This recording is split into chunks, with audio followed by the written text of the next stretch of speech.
যে নিরীহ আওয়ামী লীগকে নির্বাচন করতে দিতে হবে, কথার কথা বলছি।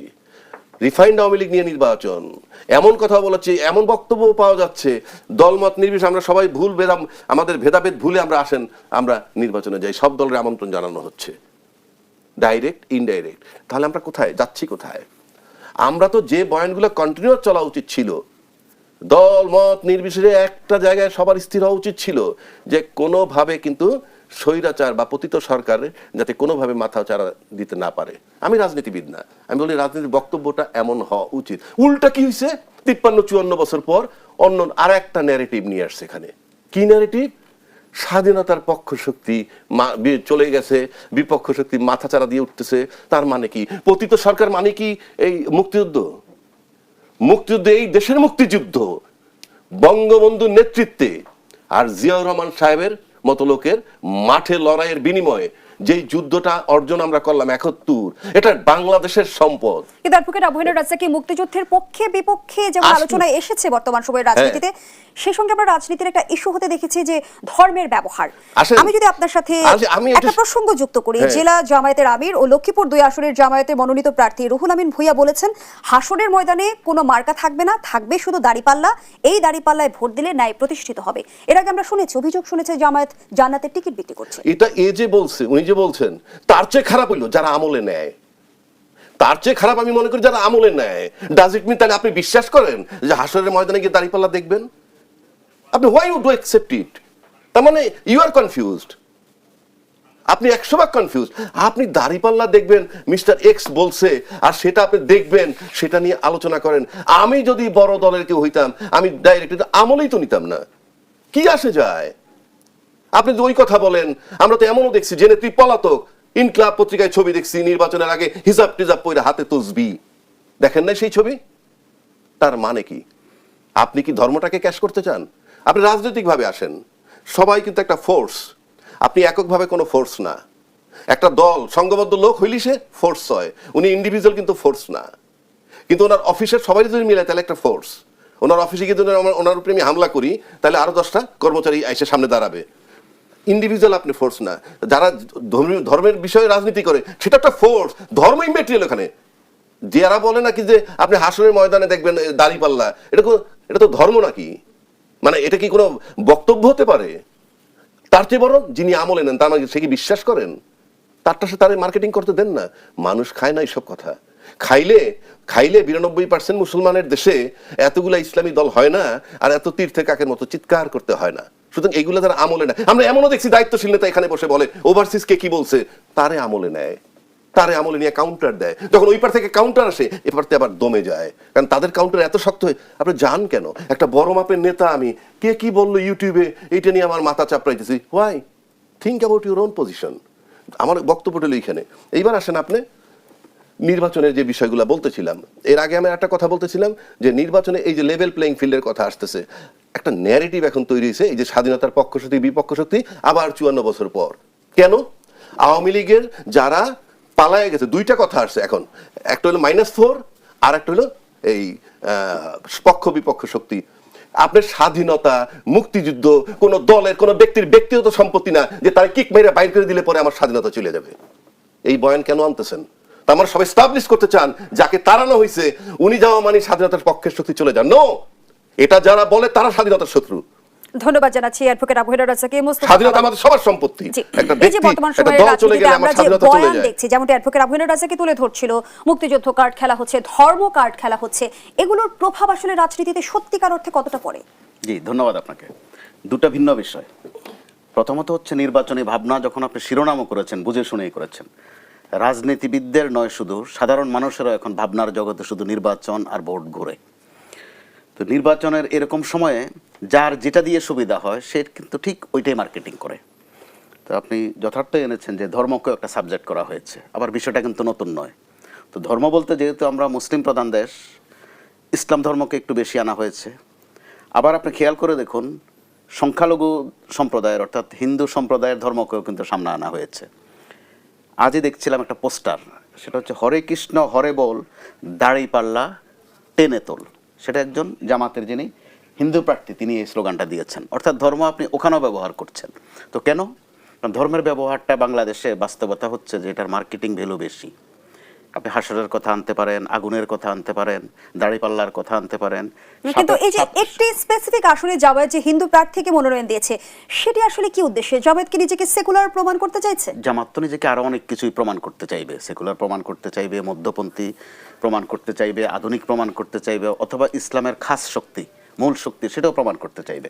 তো ধর্মটা এখানে টেকসই হয় বেশি নির্বাচনের মাঠে। ওই এক ভোটার বয়োবৃদ্ধ, তিনি সওয়াব গুনাহ একটু পরিমাপ করে চলেন। ওনাকে এক প্রার্থী গিয়ে বলছে যে আপনি আমার ভোটটা দিয়েন। এখন উনি বলছে যে আমি তো আরেকজনের কথা দিয়ে ফেলছি, এখন যদি আবার কিভাবে কথাটা নাড়ি, গুনাহ হবে তো। তো এই প্রার্থী বলছে যে নির্বাচনের মাঠে কথা বদল করলে গুনাহ হবে না। তো ওই লোক বলছে ঠিক আছে, তাহলে আপনারও ভোটটা দেবো। অর্থাৎ ওনার প্রথমত ওনাকে অভয় দিয়েছেন যে গুনাহ হবে না। তো এগুলো হয়তোবা জোকস, হয়তোবা কথার কথা, কিন্তু নির্বাচনের মাঠটা এরকমই। এখন আপনি ধর্মের ব্যবহারটা দেখেন, বাংলাদেশে ধর্মের ব্যবহার কোন দল বেশি করে কোন দল কম করে সেটা নির্ণয় করা কিন্তু বড় কঠিন হবে। যেই রাজনৈতিক দলটি অর্থাৎ আওয়ামী লীগ বিতাড়িত হয়েছে যেটাকে বলা হয়, ধর্মের ব্যবহারে তারা কিন্তু একটা পর্যায়ে চ্যাম্পিয়ন হয়েছে বলা চলে। তাদের স্লোগান ছিল নির্বাচনে লা ইলাহা ইল্লাল্লাহ, নৌকার মালিক তুই আল্লাহ। দেখেন এখানে কলমাও আনা হয়েছে, আল্লাহর কত আনা হয়েছে। আবার জামাতেরও কিন্তু কাছাকাছি স্লোগান ছিল, এবার এখনো শোনা যায় না, যা করে আল্লাহ ভোট দিব পাল্লায়। আবার দেখেন ধর্মের ব্যবহারে বিএনপিও কিন্তু একটা সুবিধাজনক অবস্থায় আছে, তারা বিসমিল্লাহ যোগ করেছে সংবিধানে। মাঝপথে কিন্তু জাতীয় পার্টিও একদম কম যায়নি। তাদের দাবি ছিল যে তাদের প্রেসিডেন্ট এরশাদ যদি আরো কিছুদিন ক্ষমতায় থাকতেন ইসলামকে রাষ্ট্রধর্ম করে ফেলতেন, ওনার ওই নিয়ত নাকি ছিল। তো উনিও কত ধার্মিক ছিলেন, বিভিন্ন মসজিদে বিভিন্ন মাজারে তিনি অনেক অনুদান দিয়েছেন, এমনকি এক পর্যায়ে মসজিদের বিদ্যুৎ বিলও মওকুফ করে দিয়েছেন। অর্থাৎ ইসলামের খেদমত করার এই যে প্রবণতাটা, তো কে না বোঝে যে এটার অর্থ হচ্ছে রাজনীতি। অথচ ইসলাম কিন্তু ইসলামে, রাজনৈতিক ইসলাম নাই, অর্থনৈতিক ইসলাম নাই, জাতীয়তাবাদী ইসলাম নেই, আওয়ামী ইসলাম নেই, ইসলাম ইসলামে। তো তারা এখন যেভাবে পারছেন সেটা ব্যবহার করছেন। কিন্তু আমরা গতকালই জামায়াতের আমিরকে বলতে শুনেছি যে আমরা কখনোই ধর্মকে ব্যবহার করিনি, করব না। অভিযোগের প্রেক্ষিতে তিনি এই জবাব দিয়েছেন। অভিযোগটা এসেছিল বিএনপির পক্ষ থেকে গতকাল, যেটা আপনি বলছেন স্পষ্ট বলেছে যে জামাত ধর্ম নিয়ে ব্যবসা করে বা ধর্মের ব্যবসা করে। যেমনটি আসলে বিএনপি স্থায়ী কমিটির সদস্য কালকে বলছিলেন যে একটি দল ধর্মের নামে ট্যাবলেট বিক্রি করে জনগণের সঙ্গে প্রতারণা করছে। বাস্তবতা হচ্ছে যে ধর্মের যে ট্যাবলেটের কথা বলছেন সেটা বেচতে কেউ কিন্তু কমতি করছেন না, আবার সেটার কাস্টমারও আছে বাংলাদেশে, প্রচুর কাস্টমার। ওই আছে বলেই তো জামাতের ওই হিন্দু প্রার্থী বলে ফেলেছেন হরে কৃষ্ণ হরে বল, দাড়ি পাল্লা টেনে তোল। তো এরকম ধর্মের ব্যবহারের একটা যেহেতু লাভজনক রাজনীতির মধ্যে এটা ব্যবসা না বলে অন্তত রাজনীতি, সেটা সবাই যার যার মতো করে কার্ড বিক্রি করছে অথবা ট্যাবলেট বিক্রি করছে বা দাওয়াই বিক্রি করছে। বিষয়টা হচ্ছে নির্বাচন সামনে আসাতে যার যেটা দিয়ে সুবিধা হবে ঠিক সে এটা নিয়ে নামবে, আর ধর্ম নিয়ে নামবে, সেটা অত্যন্ত স্বাভাবিক। রাজ্জাকি ভাই যথার্থ বলেছেন যে আওয়ামী লীগের যখন 96-তে শেখ হাসিনা নির্বাচন করেছিলেন, প্রথম বয়ান ছিল যে মাত্র একটি বারের জন্য ক্ষমতা দেন, মাত্র একটি বারের জন্য, দুইবারের জন্য না কিন্তু। আর সেটা চেয়েছিলেন তসবিহ টিপতে টিপতে, মাথায় একটা হিজাব, সেটা কিন্তু ফিল্ডে কাজে দিয়েছে। পরবর্তীতে আওয়ামী লীগ কিন্তু ক্ষমতায় এসেও এ পরপর যে কয়েকবার আসছে তারাও ইসলামের খেদমতের প্রচুর চেষ্টা করেছেন বলে নিজেদের দাবি। এমনকি তিনি কৌমি জননী নামে একটা খেতাব নিয়েছিলেন, অর্থাৎ আমাদের আলেমদের একটি অংশকে তিনি হাত করেছিলেন বা আওয়ামী লীগ হাত করতে পেরেছিল। পরবর্তীতে কিন্তু তথ্য এসেছে যে তাদের সাথে যখন আবার আওয়ামী লীগের বিরোধ বেঁধেছে তখন আবার বিতর্গত তথ্য এসেছে। তো গোপনে একটা আবার প্রকাশ্যে আর একটা, বিশেষ করে আমি হেফাজতে ইসলামের কথা বলছি। তো এবার কিন্তু একটা ব্যতিক্রম আমরা কয়েকদিন দেখলাম যে ইসলামের মধ্যে ছোট্টখাট্ট কতগুলো বিরোধ ছিল। হেফাজতে ইসলাম সহ অন্যান্য যারা আছেন তারা জামাত ইসলামকে ইসলামী শক্তি মনে করতেন না, বলতেন এরা কাফের।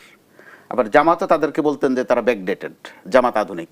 কিন্তু এবার কিন্তু এটা নিয়ে আর বিতর্ক বাঁধেনি। এটা আশঙ্কা ছিল যে ইসলামের নানান খুঁটিনাটি বিষয় নিয়ে হয়তোবা একটা বিরোধ বাঁধবে, যেহেতু জামাতের নেতৃত্বে 8 দলীয় একটি জোট হয়েছে।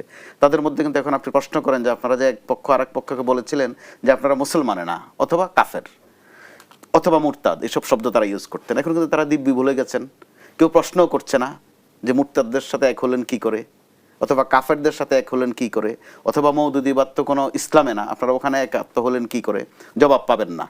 তো আবার যেহেতু আমাদের দেশের মানুষের মধ্যে রাজনৈতিক বিষয়ে আলাপ আলোচনা তারা কিন্তু খুবই মজা পায়, যে ইউনিয়ন পরিষদের মেম্বারও হবে না বা আগ্রহও নেই সেও কিন্তু রাজনীতির আলাপটা একটু পছন্দ করে, এই সুযোগটা তারা নিচ্ছেন। তো নিতে গিয়ে এখন যখন নির্বাচন সামনে এসেছে আপনি খেয়াল করে দেখুন টুপি মাথার লোক কিন্তু বেড়ে গেছে। বিনা ওয়াক্ত কেউ কেউ মসজিদের আশপাশে ঘোরেন। এটাই এক বাস্তবতা। কেউ প্রশ্ন করেন না যে আপনি হঠাৎ করে এই লেবাসে আসলেন কেন। আওয়ামী লীগের দিক থেকে তো এমন দাবিও ছিল যে তারা হচ্ছে অরিজিনাল ইসলাম, শেখ বংশের, একদম মক্কা মদিনায় যে ইসলাম আছে তারা হচ্ছেন সেটা। রাজনীতিতে ধর্মের ব্যবহার কিংবা মুক্তিযুদ্ধ কার্ড খেলার বিষয়টি, কিন্তু আমরা আরো একটি বিষয় লক্ষ্য করছি, বেশ কিছুদিন ধরে কিন্তু প্রশাসন নিয়ে রাজনৈতিক দলগুলোর তরফ থেকে পাল্টাপাল্টি এক ধরনের অভিযোগ আমরা দেখেছি। বিএনপি শুরু থেকে বলে এসেছে যে প্রশাসনের নিয়ন্ত্রণ আসলে জামায়াতের হাতে। সাম্প্রতিক সময়ে জামায়াতের আমির যেমনটি বলেছে যে প্রশাসনিক কু করে নির্বাচনের ক্রেডিট হাইজ্যাকের ষড়যন্ত্র চলছে। প্রশাসনের নিয়ন্ত্রণ আসলেই কার হাতে, সে প্রশ্নটি আপনার কাছে রেখে বিরতিতে যেতে চাই। আবারও আমন্ত্রণ, দেখছেন দেশ সাম্প্রতিক। আমরা আবারও ফিরছি আলোচনায়। মোস্তফা কামাল, যে প্রশ্নটি রেখে বিরতিতে গিয়েছিলাম, প্রশাসন নিয়ে পাল্টাপাল্টি অভিযোগ কেন করছে রাজনৈতিক দলগুলো? জি, যৌক্তিকভাবেই করছে। বাগে কম পড়লে এই ধরনের অভিযোগে হয়। বাস্তবতা হচ্ছে যেখানে আওয়ামী লীগ বিতাড়িত, তা আওয়ামী লীগের যারা ছিলেন প্রশাসনে তারা সবাই কি বিতাড়িত হয়ে গেছেন? তারা ঠিকঠাক মতো আছেন বেশিরভাগ। এরপরে খুব প্রাসঙ্গিক কথা ছিল যে প্রশাসন সংস্কার, কিন্তু প্র্যাকটিক্যালি প্রশাসন সংস্কার বলতে কিছু হয়েছে কিনা সেটা প্রশ্ন হয়ে থাকলো। কিন্তু সংস্কারের নামে অদল বদল হয়েছে, বদলি হয়েছে। তো এই বদলিগুলো কারা নিয়েছে, কোন ব্যানারে নিয়েছে, যেটা তথ্য উপদেষ্টা কিন্তু পরিষ্কার করেছেন একটা অনুষ্ঠানের মধ্যে। তিনি বলেছেন যে 5 আগস্টের পরপরই বিভিন্ন পদ পদবি, বিশেষ করে ডিসি, ওসি, এমনকি ভিসি, যে বিএনপি কিছু নিয়েছে, জামাত কিছু নিয়েছে, আর এই ফাঁকে এনসিপিও টুকটাক নিয়েছে। তো ওই তথ্যটাকে যদি আমরা আমলে দেই, পরবর্তীতে হিসাব মেলানোর প্রশ্ন আছে, কে বেশি নিয়েছে, কে কম নিয়েছে।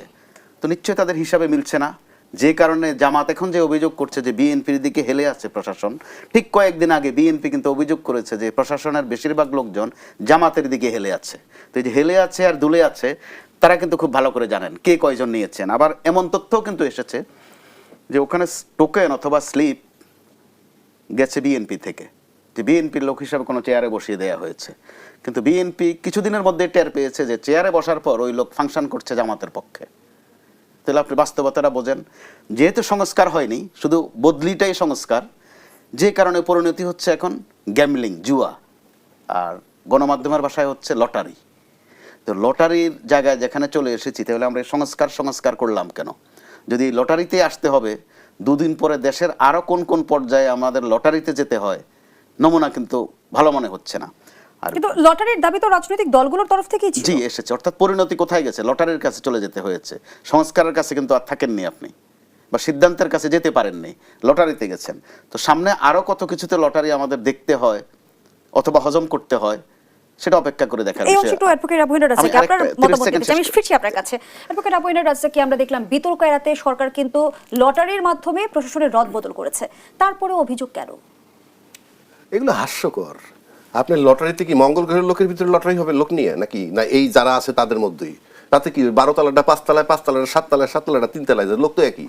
এটা যদি অ্যাপার্টমেন্টে গাড়ি পার্কিং দেয় লটারি করে, এরকম মানে এটা মস্করা আর কি, একটা মস্করা, আর কিছু না। আমি আর প্রশাসনের আরেকটু আসতেছি, তার আগে কয়েকটা কথা বলিনি। ধর্মনিদায় বিষয়টা হয়েছে, আমরা কিন্তু লক্ষ্য করছি আলেমদের উপর একটা নির্যাতন হয়েছিল শাপলা চত্বরে, মনে আছে 2013 সালে। তারপরে কিন্তু এই আলেমরা আবার মাদার অফ কওমি উপাধি দিছে। এটা কোনো ধর্মীয় লোকের মানায়? 2 নম্বর আসেন, নারী নেতৃত্ব যে বড় এখন ইসলামী বিরোধী দল হিসেবে যে ইসলামী দলটা আছে, তারা কিন্তু বলতো নারী নেতৃত্ব ইসলাম সমর্থন করে না, তার অধীনে কিন্তু তারা মন্ত্রী হয়েছে।